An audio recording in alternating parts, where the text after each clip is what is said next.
Située à quelques encablures de l'actuelle Belgique, la ville de Cambrai a été durant tout le Moyen Âge une petite principauté ecclésiastique coincée entre les grands comtés de Flandre et de Hainaut.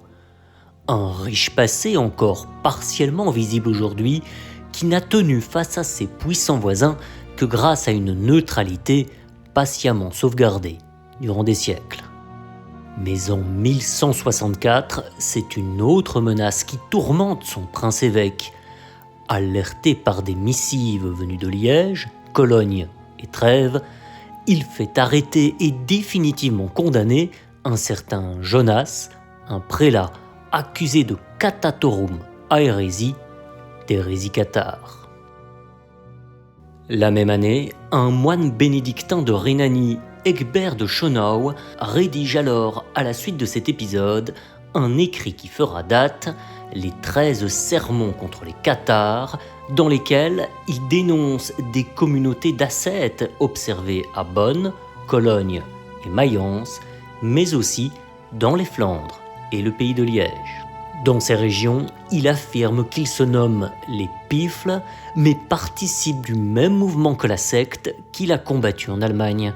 Tout cela 50 ans avant la célèbre croisade contre les Albigeois qui embrasera la région du Languedoc, aujourd'hui vue comme le berceau du catharisme, mais dont l'histoire sanglante rivalise à peine avec la terrible répression qui s'abattra pendant 2 siècles sur ces bons hommes, ou parfaits comme ils s'appellent eux-mêmes, dans tout le nord de l'Europe, jusqu'au cœur de l'actuelle Belgique.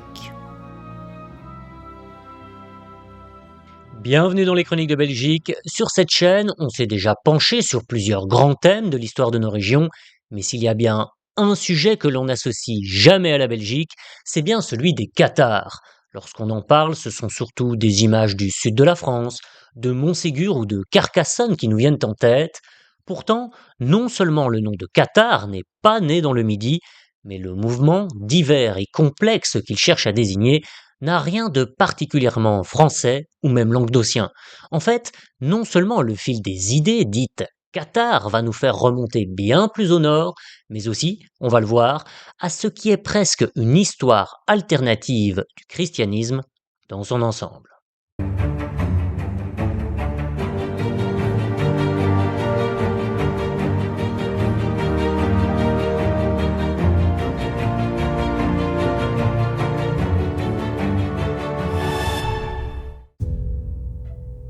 Si les autorités religieuses de Cambrai, Liège et Cologne font sonner le tocsin contre les cathares un peu après 1160, c'est aussi parce que cela fait en réalité des décennies que les tribunaux ecclésiastiques de la région accumulent des dossiers sur la question.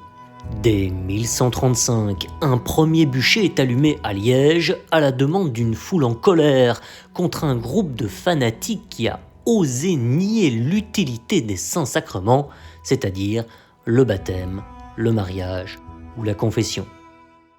Moins de 10 ans plus tard, c'est le Concile régional de Reims, un organe responsable d'un point de vue religieux pour des régions se situant même en dehors du Royaume de France, qui écrit une mise en garde officielle contre le mouvement cathare.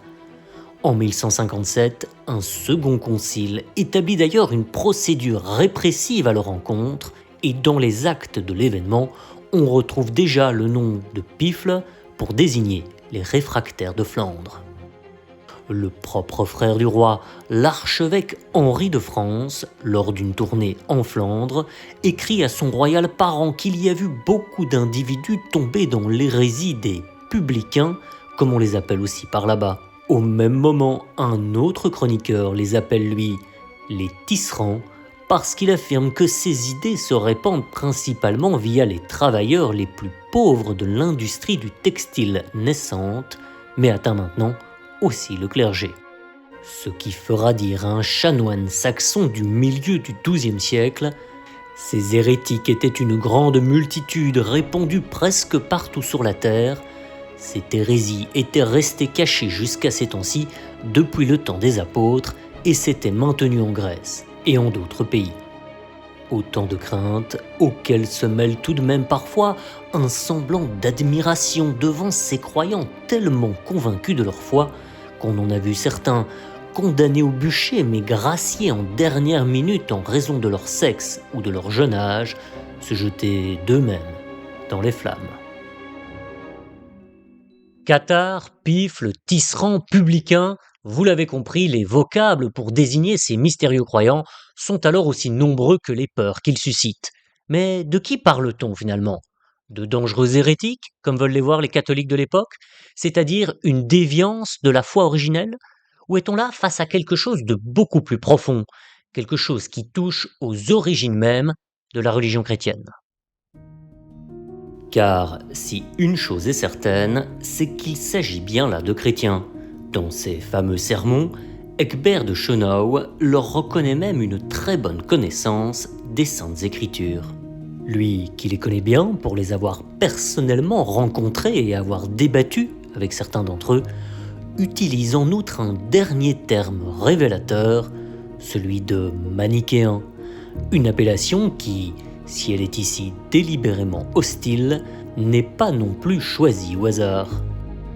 Car sous ce sobriquet, renvoyant à la religion fondée par le prophète Mani dans l'actuel Irak au début du IIIe siècle, et qui se répandra longtemps dans tous les pays de la route de la soie, les chrétiens d'Occident désignent par là tous les mouvements qui, comme les manichéens, honorent en Jésus de Nazareth un Messie, mais pas celui de l'ancien Dieu d'Israël.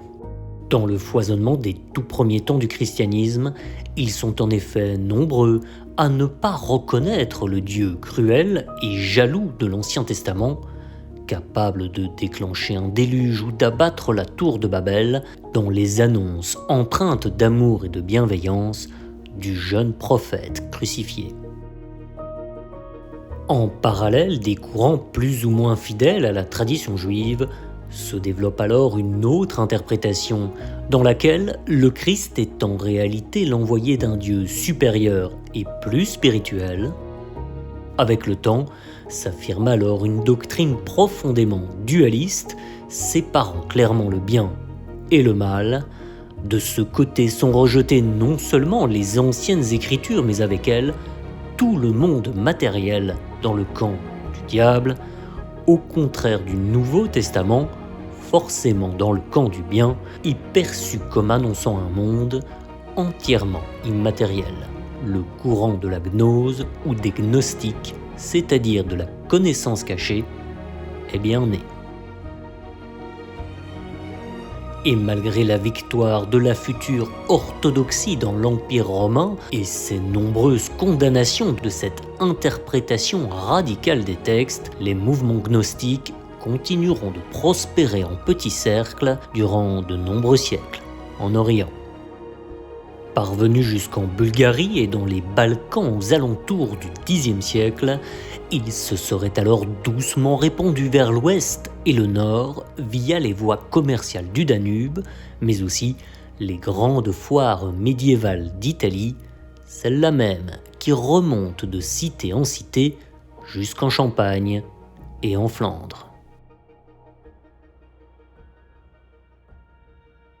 Sauf qu'entre-temps, l'Église romaine, opposée aux gnostiques donc, a non seulement survécu à l'ex-empire romain, mais s'est même imposée bien plus loin et bien plus profondément. Or, les idées des gnostiques menacent, c'est vrai, directement leur emprise sur la société médiévale.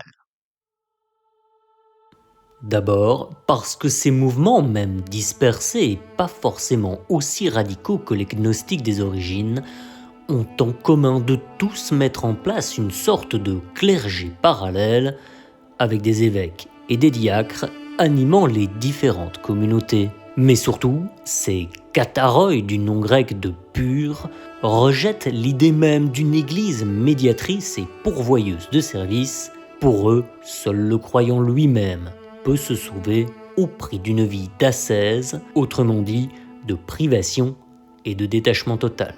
Alors, dans des régions où on s'est déjà habitué à mêler salut et paiement, et où les familles nobles se réservent les meilleures places, y compris en religion, l'arrivée du code moral très strict de la gnose sonne comme une véritable déclaration de guerre.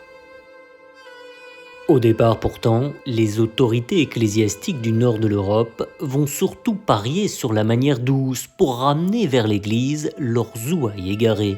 Au début du XIe siècle, les premiers condamnés s'en tirent en faisant amende honorable et on s'acharne surtout à réfuter les thèses de ces néo-manichéens afin qu'elles ne corrompent pas trop de bons chrétiens. C'était d'ailleurs bien l'objet des 13 sermons d'Egbert de Schönau. Mais à mesure que l'hérésie semble s'installer durablement et surtout que le pouvoir de l'Église catholique s'affirme dans toute l'Europe, celle-ci va perdre patience. 30 ans après le concile régional de Reims et 15 ans après les avertissements d'Egbert, la papauté se décide finalement à condamner officiellement l'hérésie cathare lors du 3e concile de Latran. Or, à cette époque, les regards sont justement en train de se tourner vers une autre région d'Europe. 2 ans plus tôt seulement, le comte de Toulouse et le duc de Narbonne, Raymond V, avaient en effet requis l'aide des moines de l'abbaye de Cîteaux pour combattre les idées de ce qu'on appellera un peu plus tard les Albigeois, du nom de la ville d'Albi, où ils étaient particulièrement bien implantés. Mais rien n'y fera, et au début du XIIIe siècle, la papauté envoie sur place un légat pour tenter de ramener à la raison ces fameux Albigeois. L'affaire tourne cependant au désastre et l'envoyé du pape est assassiné peu après avoir excommunié Raymond VI, le nouveau comte de Toulouse, qui avait refusé de l'aider dans sa tâche. Il n'en faudra pas plus pour déchaîner les foudres du Vatican et du roi de France, Philippe Auguste, qui bien qu'hésitant au départ à avoir une croisade dans son propre royaume, y voit tout de même l'occasion d'étendre encore son domaine royal. La croisade contre les Albigeois est donc lancée. 30 années de guerre seront néanmoins nécessaires pour réellement venir à bout des seigneurs du Midi, et alors que chacun sait que l'hérésie cathare est aussi présente dans d'autres provinces, il ne sera jamais question de lancer la même opération contre les très puissantes villes de Flandre ou de la principauté de Liège. L'expérience de la croisade au Languedoc va néanmoins servir d'une autre manière dans le nord de l'Europe. Car avant de lancer de grandes opérations militaires, l'Église avait mis sur pied un nouvel ordre religieux chargé, entre autres, de traquer les hérésies, les dominicains, et contrairement aux armées du roi, ceux-ci ont bien accès aux terres de Flandre et d'Empire. Reconnaissables à leur tenue en noir et blanc, ces soldats du Christ d'un nouveau genre se sont portés en première ligne face aux cathares des Pyrénées, avant même que la croisade ne débute. Et à l'heure de tourner leur regard vers le nord, ils disposent d'une botte secrète, un ancien cathare converti à la foi catholique et qui prétend pouvoir reconnaître ses anciens congénères les yeux fermés. Bien qu'aucun portrait officiel ne nous soit parvenu de lui, son nom est resté dans les annales, Robert le Bougre. Nommé grand inquisiteur en 1234, celui-ci va faire montre d'un zèle tout particulier dans son nouveau travail.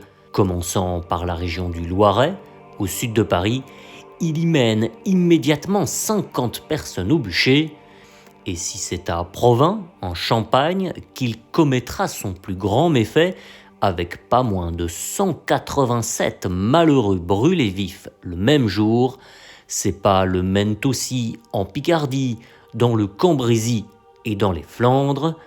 Péronne, Lille et Douai subissent sa présence de nombreux mois à coups d'interrogatoires et de bûchers en place publique. Une intransigeance qui lui vaudra le terrible surnom de Malleus Haereticorum, le marteau des hérétiques, avant d'être destitué par le pape qui, lassé de ses abus, le condamne à l'emprisonnement à vie. Mais au-delà des méfaits de cet ancien cathare devenu leur pire bourreau, les territoires flamands et de langue flamande seront eux aussi profondément marqués par la lutte contre ce groupe religieux, à tel point qu'encore aujourd'hui le terme flamand pour désigner une hérésie quelle qu'elle soit est ketterij, ketter pour un hérétique, un mot tout simplement dérivé de cathare. Ce qui montre d'ailleurs bien qu'avec le temps, on a parfois fini par ranger tous ceux qui ne marchaient pas assez droit aux yeux de l'Église dans cette fameuse catégorie de cathares. Si on l'a vu, ce mouvement a réellement existé, cette réalité a aussi souvent servi de prétexte pour discréditer des adversaires, y compris dans la future Belgique. C'est notamment le cas d'un célèbre prêtre itinérant du pays de Liège, Lambert le Bègue. Ce réformateur charismatique prêche dans les années 1160-1170 un christianisme se voulant exemplaire et proche du peuple, n'hésitant pas à critiquer le haut clergé liégeois pour sa cupidité et son manque de principe. Il s'attire bien vite les foudres des autorités locales. Accusé de partager les thèses des cathares, il est arrêté et envoyé dans une sombre prison en Ardennes pour y être jugé. Fort d'un large soutien populaire et refusant obstinément de reconnaître les torts qu'on veut lui faire avouer, il est finalement relâché en 1177, mais meurt la même année, épuisé par l'épreuve qu'il vient de traverser.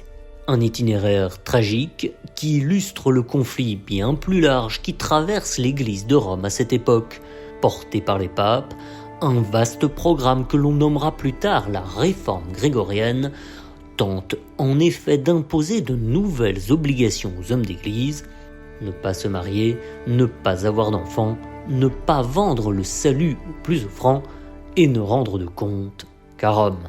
Autant de commandements qui sont aujourd'hui des évidences mais qui ne l'étaient pas toujours au XIIe siècle. Alors, dans cette période clé, les opposants aux réformes, particulièrement lorsqu'ils sont loin de Rome, ont beau jeu de caricaturer les nouveaux donneurs de leçons en cathares déguisés.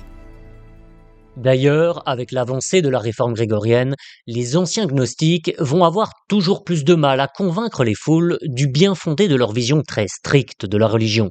En fait, on peut même dire que dans leur malheur, les cathares ont aidé l'Église à se réformer, leur désir de pureté morale obligeant les catholiques à se surpasser. Avec le temps, plusieurs ordres mendiants, fidèles à Rome, mais animés d'idéaux de simplicité et de charité, vinrent en effet concurrencer le manichéisme des cathares et des pifles. Fruit de petites communautés indépendantes et de conversions au cas par des prédicateurs itinérants, le mouvement cathare ne put finalement jamais vraiment s'implanter durablement au nord de l'Europe.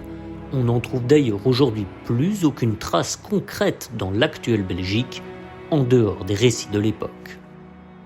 Et si la terrible répression qu'ils ont eu à subir joua évidemment un grand rôle dans leur disparition progressive, ce n'est pas non plus la seule raison. Exigeante et hautement spirituelle, l'idéologie des autoproclamés parfaits fut aussi vue par beaucoup comme une sorte d'élitisme religieux distant et presque méprisant, en tout cas trop détaché des plaisirs de ce monde que peu de gens dans les futurs territoires belges étaient décidés à totalement abandonner. En face, le culte d'un Christ de plus en plus humain, de sa bienveillante mère ou de saintes reliques que l'on pouvait concrètement toucher du doigt apportait un réconfort autrement plus attrayant. Par la force ou par la persuasion, c'est donc bien cette version-là du sacré qui triompha chez nous, produisant une ferveur populaire dont les Belges, pour une raison ou pour une autre, ne se sont jamais totalement lassés et que certains vont encore rechercher dans les processions et autres événements folkloriques de l'actuelle Belgique.